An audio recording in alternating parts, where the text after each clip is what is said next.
Ma'am, actually, wala pa pong nilalabas na findings o yung pong resolution sa fact-finding ang PIFAD. And definitely po, ito nga po yung pinapaliwanag ni Chairman Garcia, wala pong jurisdiction kasi ang COMELEC when it comes to SALN. Labas po yan sa jurisdiction po namin. So ang tinitignan nga po dito ng PIFAD ay yung pong pagkakaroon compliance dun sa rules on SOSE, whether it be a contribution or the expenditure. Kumbaga po on the side lang, additional information lang in SALN, but it is not the meat of the investigation conducted po by the PIFAD po.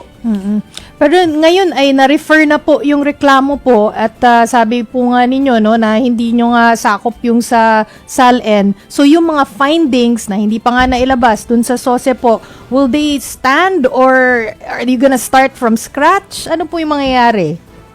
Hindi naman po from scratch. So ang titignan po natin dito, hiwalay po. Dahil po may sariling ebidensya, yung pong complaint ng grupo po nila Professor Araw, it will be evaluated and ultimately, kung sakali man, it will be subjected to a preliminary investigation based on the allegations and the evidence presented there po. At dun po dito po nga po, dahil ito'y talagang kaso na po, mabibigyan pong muli ng pagkakataon si Senator Marcoleta na magsumite ng kanyang answer dito po sa criminal complaint affidavit, and at the same time, papayagan po siya makapag-present ng kanyang evidence dahil this time po talaga direktang allegation ng criminal violation po yung naisumite. Kung sakali pong mapatunayan no, na talagang may misdeclaration o talagang may paglabag sa campaign finance rules po, ano po ang magiging penalty o anong kakaharapin ng itong si Senator Marcoleta po under election laws?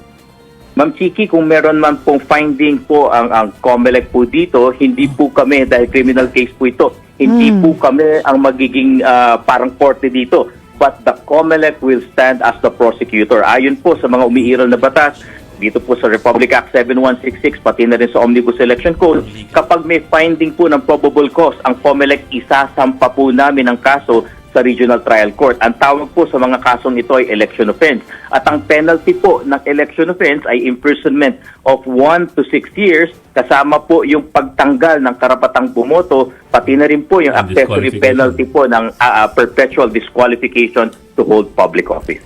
Okay. Sir, if I understand you correctly, sir, fact-finding nga naman yung sa Political Finance Department eh. So whatever findings the Finance Department has or had, does not necessarily collide or run counter to whatever filings the group contra Daya had made.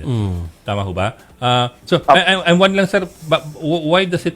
Kasi I read the news article quoting Chairman Garcia. It sounded so complicated and so technical when I suppose, sir, I hope you don't mind my saying this.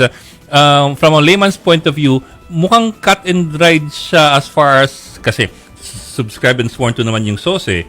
Tapos yung pahayag ginawa was made in a very very public manner in a online show. The normal viewer and citizen would say, oh, so ano pa yung what's the hold up? If you don't mind my asking, sir.